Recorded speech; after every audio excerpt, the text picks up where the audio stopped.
So check it out. This is the segment that I like to call Your MP3s Bore Me. It's the part of the show where I choose one record to share from my collection that possesses some type of fun, interesting, special, unique, or sentimental quality to it.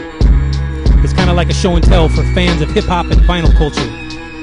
That said, today, I'm sharing my own shit. Yeah, it's well wicked. So, this is a split 12-inch that I released along with DJ Void back in 2007. This record is a sentimental one for me because this is the first time that I ever had any of my own musical compositions pressed to vinyl. So, as I mentioned, this is a split 12-inch. I did the A side and DJ Void did the B side. I believe we only pressed up about 250 copies of this 12-inch. And this was like 13 years ago, so at this point, copies are relatively hard to come by.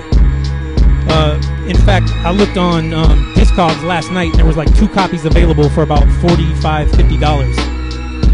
So kind of spendy. Also, the A side has 3 different tracks that I did. Track 1 is a scratch song I made called Napoleon Dynamite vs. DJ Wicked. Track 2 is a song I did called Hypnosis. And then track 3 is like a 7-minute section of sound effects and samples, kind of like a tools kit made for DJs to practice their scratch techniques with. And then on the B side, DJ Void's side, he also had 3 tracks. He did one called Don't Stop Scratching, which he took a bunch of like 2 short samples and beats and chopped them all up. Then he did the instrumental for Don't Stop Scratching. And then he also has like a little 3-minute toolkit at the end that has a bunch of synth sounds and drum kicks and horn stabs. Basically, like I said, a tools kit record for DJs to practice with. So kind of cool.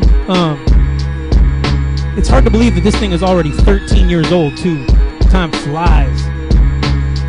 But it's kind of cool. This is something tangible that we can look back on, and it was like our little contribution to kind of advanced hip-hop and DJ culture, right? We made these with DJs in mind so they could kind of elevate their skill sets. Anyways, also one other quick note.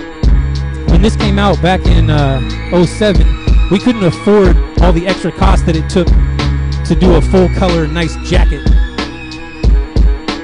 So we just kind of had to opt for a red and black sticker. Us broke DJs. Yeah, it's well wicked.